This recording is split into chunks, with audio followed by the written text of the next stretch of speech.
सुप्रभात। मैं हूं जगेंद्र राणा। आज की हमारी आध्यात्मिक चर्चा का विषय है भगवत तत्व। भगवत तत्व।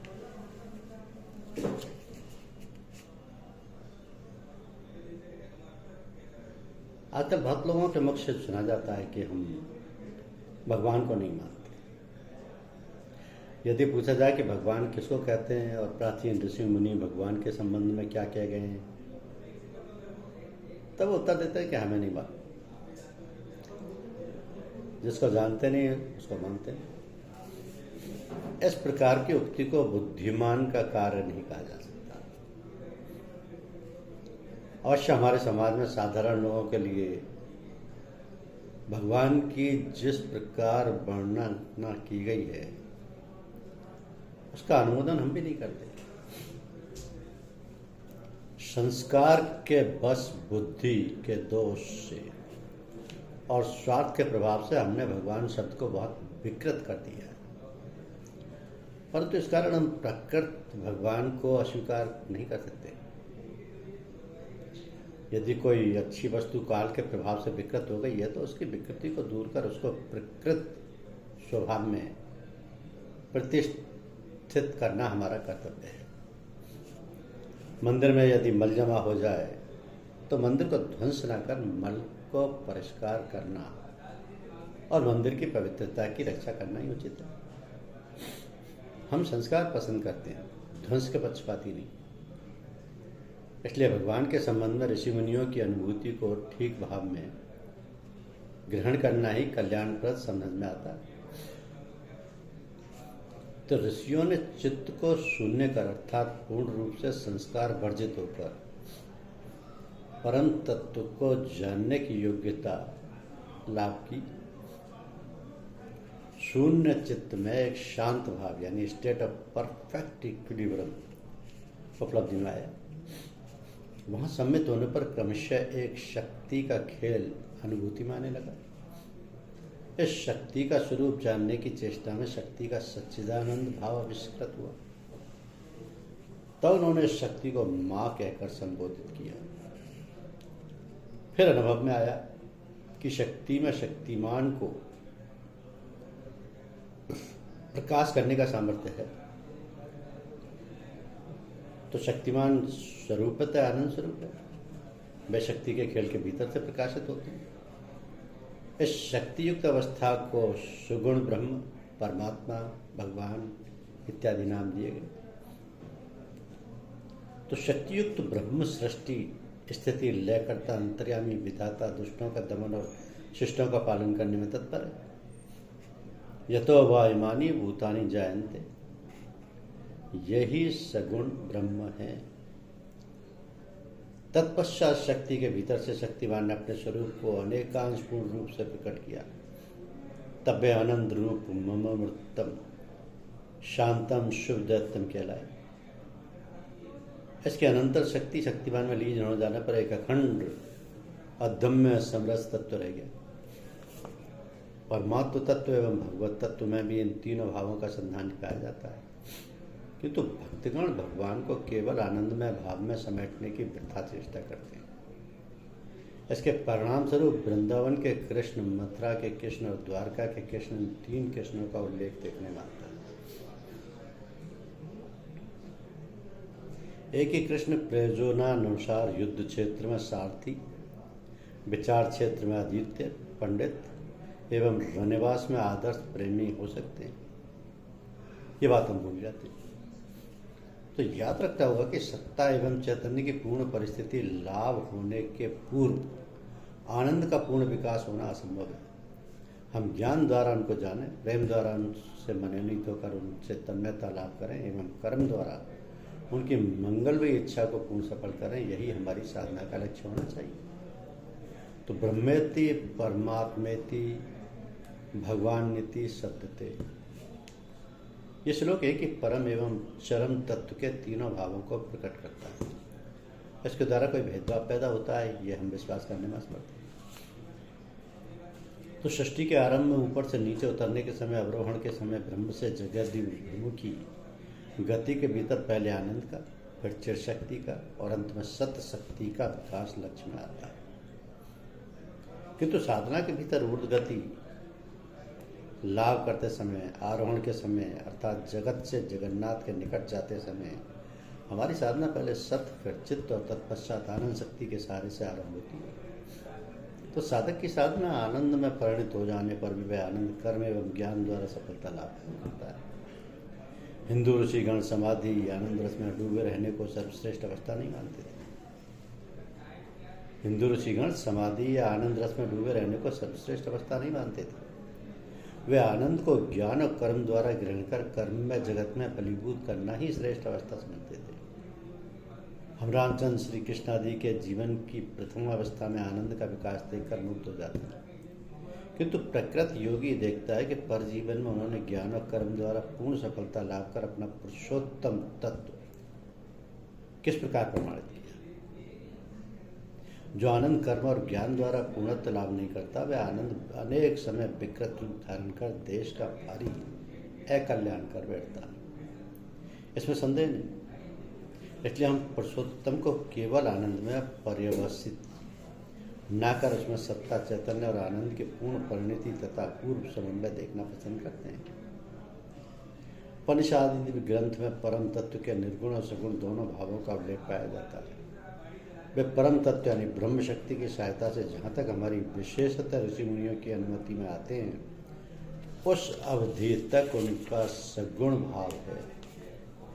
उसके ऊपर वाक्य मन के अगोचर उनके अज्ञात भाव को लक्ष्य कर निर्णय का आवास देने की चेष्टा की गई। अब दुख की बात यह है कि इस निर्गुण सगुण भाव को लेकर दार्शनिक पंडितों ने साधन राज्य में अनेक अनर्थों की सृष्टि कर दी है। केवल यही विचार होता है कि प्रतिष्ठा मोह रहते हुए प्रकृत तत्व हृदयंगम करना कठिन है और प्रतिष्ठा मोह पूर्णतः दूर हो जाने पर संप्रदाय स्थापना करना संभव नहीं। तो प्राचीन ऋषि सांप्रदायिक भाव के ऊपर रहते थे, वे प्रतिष्ठा त्यागी तत्वदर्शी थे, इसलिए उनके आर्षगंत भगवान का तत्स्वरूप उद्धरण करने में एकमात्र सहायक।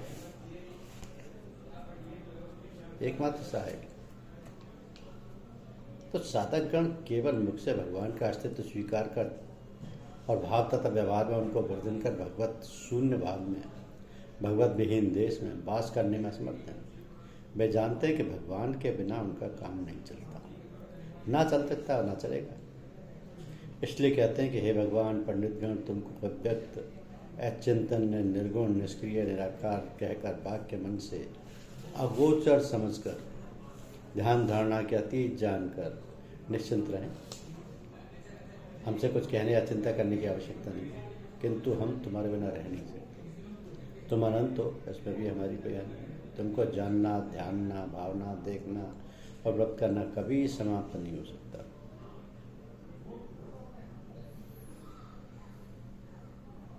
तो हे सत्स्वरूप, आकाश की शोभा, समुद्र की गंभीर, पक्षियों का संगीत, कुसुमों का सौंदर्य, बालकों की हंसी, माता का वात्सल्य, स्त्री का प्रेम जो सर्वदा हमारे मन हरण कर हमको उल्लासित रखता है, वह तुम्हारी सत्ता का क्षणिक तथा आंशिक विकास है। तो हे ज्ञान स्वरूप राम, वशिष्ठ, बुद्ध, शंकर आदि का ज्ञान तुम्हारी चिद बुद्धि की केवल कण मात्र है। तो हे आनंद स्वरूप ईसा, मोहम्मद, चैतन्य, नानक आदि का प्रेम तुम्हारे ही आनंद का सामान्य विलास विभूति है। जब तुम्हारे अतिरिक्त कुछ है ही नहीं और ना कुछ रह सकता है, तो क्या तुमको वर्धन किया जा सकता है?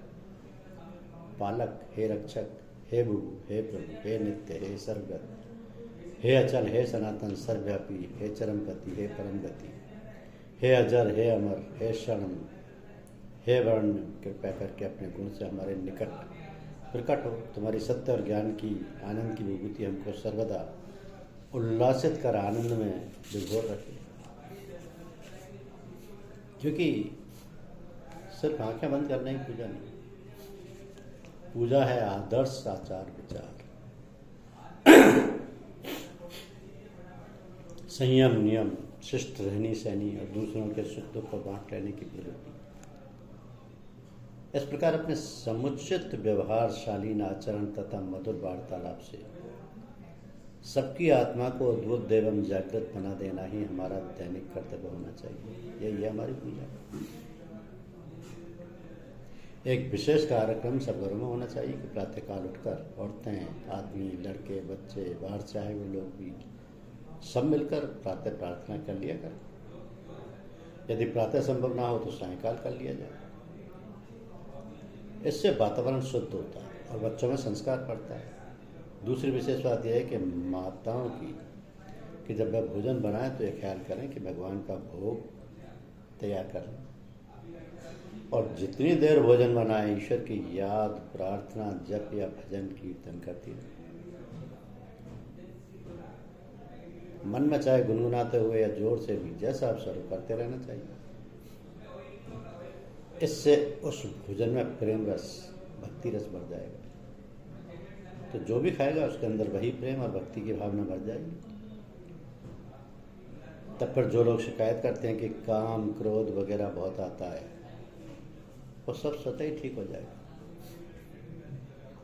विशेष रूप से हमारा स्वजनों से, जो हमारे स्वजन हैं, सत्संग करने वाले हैं, वे चाहे किसी भी संस्था के हों, उनसे प्रेम पूर्वक यह आग्रह है कि आजकल विवाह शादियों में जो अनावश्यक व्यय होता है उसको स्वयं ना करें और दूसरों को उसकी हानि व परिणाम बताएं, तो सब कार्यकलाप बड़ी सरलता के साथ बदल सकता है। क्योंकि गुरुदेव ये देखते रहते हैं कि कौन कब किस समय कैसा कार्य कर रहा है। उनकी दृष्टि से हमारा छोटे से छोटा कार्य छिप नहीं सकता। वो इतने दयालु और कृपालु होते हैं कि प्रतिपल प्रतिक्षण हमारे कार्यों का लेखा जोखा लेते रहते हैं, फिर भले ही वो हमसे दूर हों। वे सजग और सावधान रहकर हमारे सारे क्रियाकलापों को निर्बाध गति से निरखते परखते रहते हैं। अतः हम सबको बहुत सावधानी के साथ गुरुदेव को हाजिर नाजिर, सर्वव्यापक, सर्वद्रष्टा समझते हुए सब कामकाज करने चाहिए। तो ये सत्संग, ये पूजा स्त्रियों के लिए सरल है। इसलिए कहा गया है कि उनका पति ही परमेश्वर है, क्योंकि पति की सेवा से बढ़कर स्त्री के लिए और कोई धर्म नहीं। ये इसलिए कि जब पति लीन है गुरु में और गुरु लीन है परमेश्वर में, तो जब पत्नी अपने पति देव के प्रति ध्यान व लगन से अपने कर्तव्य का पालन करेगी, तब उसे बिना किसी प्रयास के सब कुछ प्राप्त होता रहेगा। कभी कभी स्त्रियों के मन में आता है कि पति को परमेश्वर कैसे माने, क्योंकि उनमें कुछ कमियों का आवाज़ दिखलाई देता है। ये तो ऐसा है कि जब पत्थर की पूजा कर सकते हैं बिना किसी शंका के, तब मनुष्य तो श्रेष्ठ है ही पत्थर से, अतः उसे क्यों नहीं पूजा जा सकता। तो पति पत्नी का संबंध तो मित्रों का संबंध है, तो क्या मित्रता में प्रेम नहीं होता? वस्तुतः प्रेम ही पूजा है। सब कार्य उसी के प्रेम रस में डूबकर करना ही पूजा का एक रूप है। इसलिए यदि स्त्री अपने प्रेम में दृढ़ है तो पति स्वयं उसकी ओर खिंच जाएगा। इसलिए जीवन शांति व प्रेम के साथ चले। इस हेतु स्त्रियों को पति में श्रद्धा व विश्वास जगाना चाहिए। ये तो जीवन साथी है एक दूसरे के, फिर कोई अलगाव भी तो नहीं है। और जब एकत्व की भावना है तब यही ईश्वर में समाहित होना है।